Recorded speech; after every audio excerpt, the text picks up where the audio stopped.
Hi, Sarah Banas here. Simply Sarah Made Easy. I'm going to show you something absolutely fantastic today.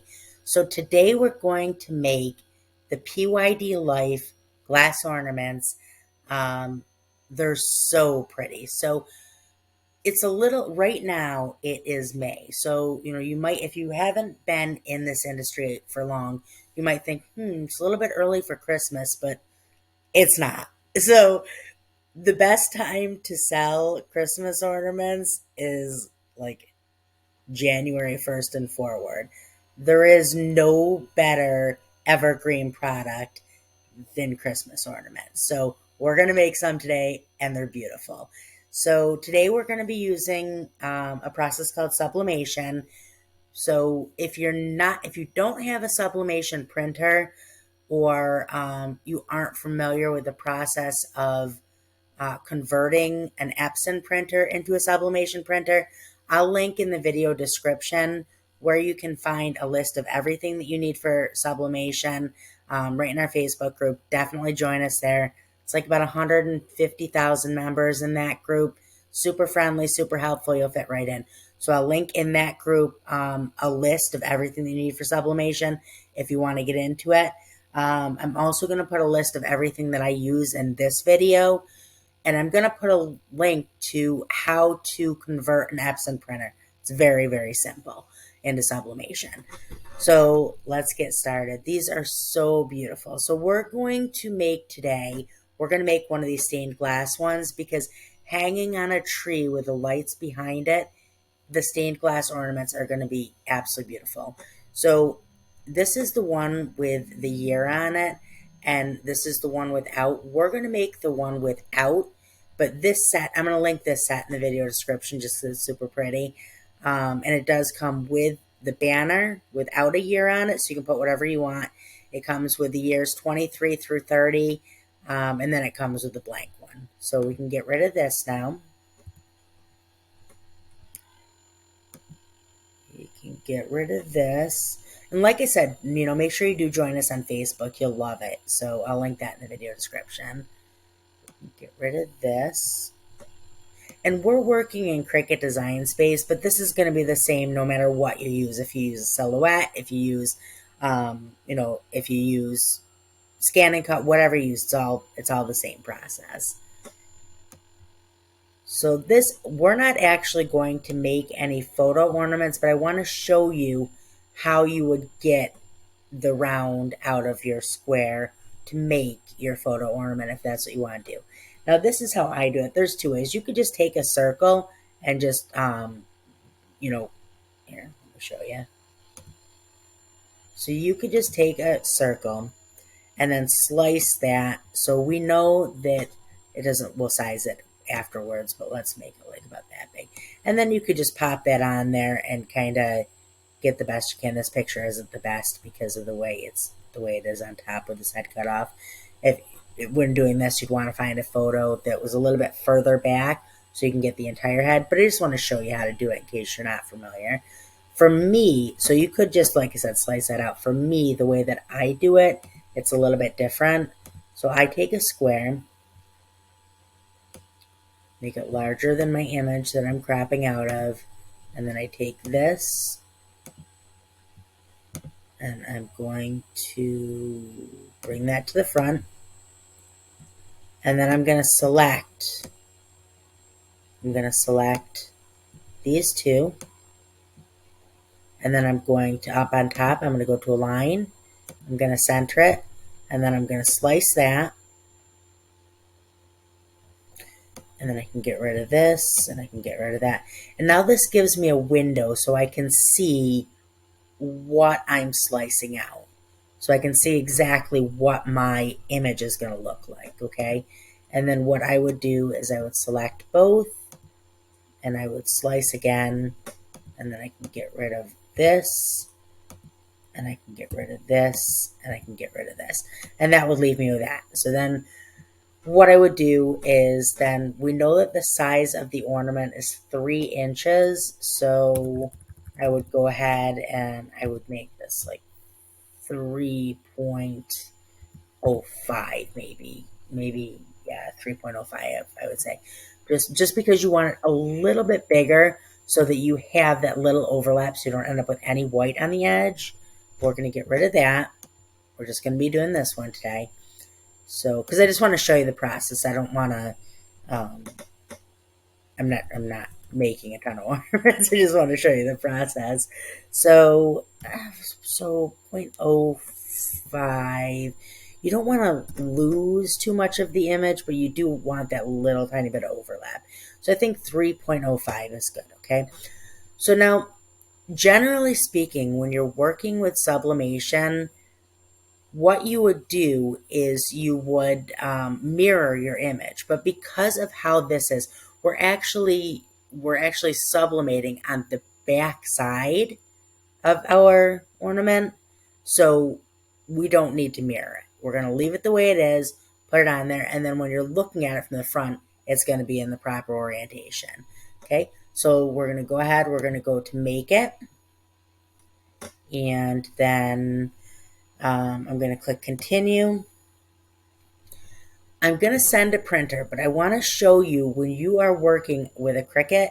So if you're working with Silhouette or Scan and Cut or Canva or any design program you're working with, generally speaking, when you go to print, your printer dialog box will come up. The way to get that up, and if you're working with Cricut, right here, use system dialog box, and then you click on that, and then you click print.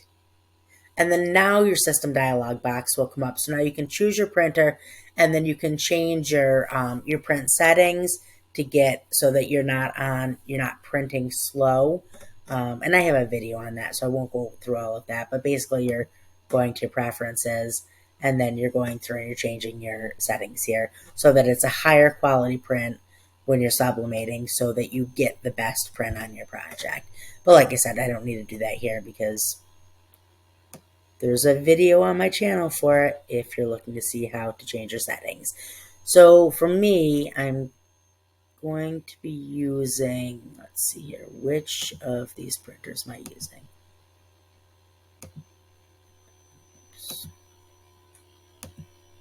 So many printers. Okay, so I'm going to be using this printer. So let's go ahead. I'm going to get this printed, and then we're going to go over to the Cricut. We're going to cut it. The reason that I'm using the Cricut today, I mean, you could hand cut it with scissors if you wanted to. If you're not, you don't necessarily have to have a Cricut to do this. But the Cricut just makes it a little bit easier because it'll cut the circle perfectly. But you could definitely use a punch, a 3-inch punch, or scissors if you preferred. So let's go ahead, we'll get this printed, we'll go over to the Cricut, we'll get it cut, and then I'll show you how to tape and press it.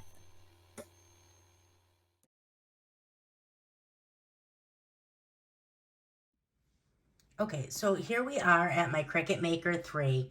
And again, you do not need a plotter to do this. You can definitely hand cut or use a punch. A plotter makes it so much easier.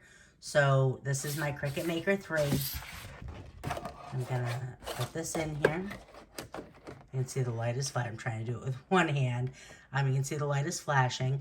So I'm gonna go ahead and press it down, and I'm gonna press that, and then it's going to take it in and it's going to read all of the sensors. Not the sensors, the, I can't think of the word, but the,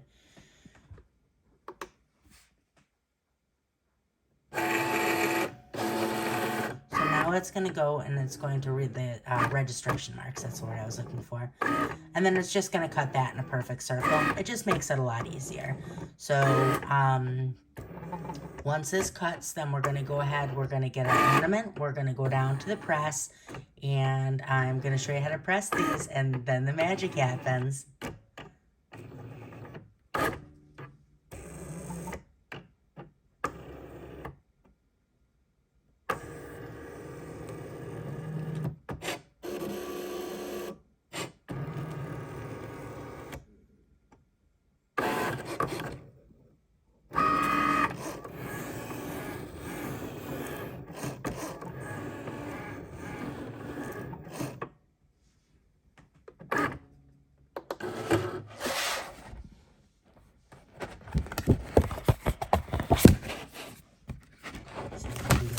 here with one hand. So there is our sublimation print. So let's go ahead, let's go down to the press and get this pressed. Okay, so now we are down in my heat press room. This is the new PYD Life press. I really like it. It's a very sturdy, it's a great press. So I'm just starting to use this, but I really like it. They were kind enough to send this to me so that I could show you how it works. So I have it set right now to, I don't want to pull it all the way down because I don't want it to start. It's counting up right now to 360 degrees, and I have it set for 250 seconds, okay? So we'll let this go up while it's heating up. We have, this is the ornament. So there is a frosted side, and then there's a shiny side. The frosted side is what you're pressing on. I always recommend using pressing pillows. Pressing pillows make a huge difference in anything you're doing, especially hard surfaces or, well, anytime really. You should always use pressing pillows. But if you're using soft surfaces and you're dealing with things like seams and stuff like that, this will give you a perfect press. This is a small one. There's a whole set of them that came with it. I'll link that in the video description also. And those are very inexpensive.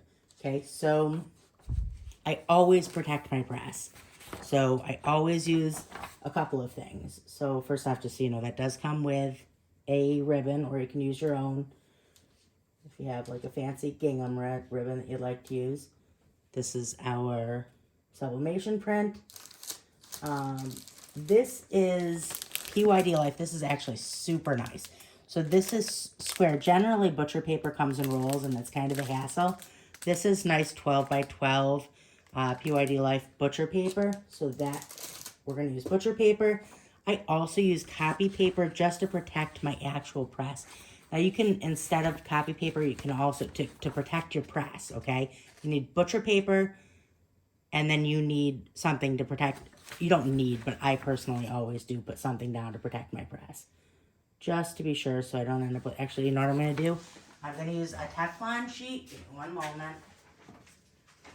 I'm going to use a Teflon sheet to protect the press. But either way, so this was just copy paper, but I'm going to use a Teflon sheet to protect my press. Put that down first. Oops. A little hot. Okay, and then I'm going to put down my pressing mat. Okay, and then I'm going to put down one sheet of copy paper. And just so that you're aware, this is definitely more than you have to do. I go a little overboard, but I want to protect my press. So,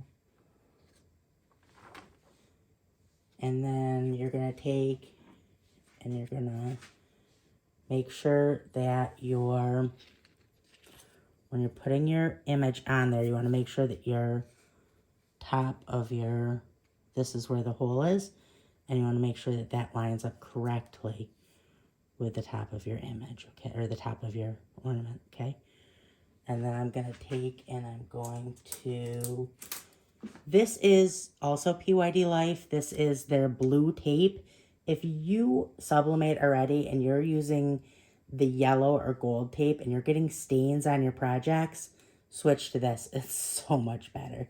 So much better. You'll never have to deal with staining again. So now some people tape right down to the paper. I personally tape to the project. That way, if it lifts at all, if your paper lifts at all when you open the press, because it's kind of, you have to have it kind of tight. When you open it, you know, sometimes you can get some shifting. And if you tape right to your ornament, you won't get ghosting. So that is what I do. So I'm putting just the smallest, littlest amount on the ornament itself. You don't need a lot. It just makes it easier if you don't do a ton on the ornament. And then more on the paper when you take it off. Okay, so I have it totally covered. Looks really good. Okay, make sure that's nice and flat. And now I'm going to put this right here in the center. Let's see if this is heated up. almost. We're at 322. It does heat up fairly quickly. Okay, and then let's get out a piece of our butcher paper. So again, if you're new to sublimation or not super familiar, the purpose of butcher paper is that it is porous and it will absorb any blowout from your project. So if your project, the way sublimation works is that the ink vaporizes at a certain temperature, and then it adheres to the polyester fibers on your substrate, which in this case is the ornament. So when it vaporizes, this butcher paper helps to contain any of the blowout so it doesn't end up on your press. Okay, so that's that. And I personally am going to make a little sandwich here just to protect my press. Protect everything. There we go. Nice little sandwich. So now as soon as this gets up to temperature, we're going to close it. I have the pressure on probably, I would say, medium high. And the pressing pillow helps to even out that pressure so that you get a perfect press. Let's give it one more second. It's just about ready. Yeah, we're at 341. So, and these, like I said, so these are really nice for both for private sales because, like I said, so you can do the family images or you can do these stained glass are going to be absolutely beautiful, especially if you have like twinkle lights on your tree and it can like twinkle behind the faux stained glass. But also for shows. So ones like this you can pre-make for shows with the year on them or whatever. Baby's first Christmas are always very popular. Mr. and Mrs. first Christmas are very popular for ornaments. Let's go ahead. We've got to be almost there. 345. Okay, so you do want to make sure you don't want to jump the gun and start your press before it is up to temperature. I mean, it's not going to make a huge difference, but having your press at temperature is important. It's making sure that you're going to get a perfect, even, a nice press. So it makes sense to wait that extra second. Now, I don't know if I mentioned this or not, but if this video is of help or interesting to you, like the video, that helps me out a lot, but also subscribe to my channel. When you're subscribed to the channel, you'll get a notification when all the new videos come out. Probably once a week or so. Just lots of neat ways to use your Cricut or Silhouette or Scan and Cut or sublimation, or, but also learning how to design for yourself. I do a lot of videos on design and teaching you how to make your own. So lots of good videos coming up that you won't want to miss out on. Okay, I'm actually going to pause the video. We're at 350, so I'm going to pause the video and then I'll bring you back on it. It's probably going to be about another minute or so. So I don't want you to have to sit here for a minute. So I'm going to pause the video and then I'll bring you back when it's up to temperature. Okay, so we are at 360 now. What I'm going to do is I'm going to go ahead and, let me just fix our sandwich real quick. I'm going to go ahead and I'm going to press this down. Okay. And it's already started the timer, so I started it at 250 seconds, so 4 minutes and 10 seconds. And then what I'm going to do when this gets down to 0, so I'm going to pause the video. When it gets down to 0, I'll go ahead and I'll restart the video, and I'll show you when I take it out. And then we'll go up to my craft desk, and we will open it up and see what it looks like. Okay, so we're just about done. We have 3 seconds left. Okay, so now we're going to go ahead and we're going to open this up. Okay, open this. And you can remove this. And I'm going to put on a heat glove because this is going to be very, very hot. And what I'm actually going to do is I'm going to carefully remove this And I'm going to carefully remove this as well. I'm going to take it all just like this so that I don't have any ghosting. I want it to totally cool off before I start moving it, okay? So I'm going to put this right here for now so it can just sit still and cool off. Turn off this, and then we can go up to my craft desk. Okay, so here we go. Let's see what this looks like. It's completely cooled down. That's good. Not completely. It's mostly cooled. It's not too hot. I should have probably waited a little bit longer, but that's okay. We're already started now. Let's get it done. Let's see which side is the top. I think this is the top.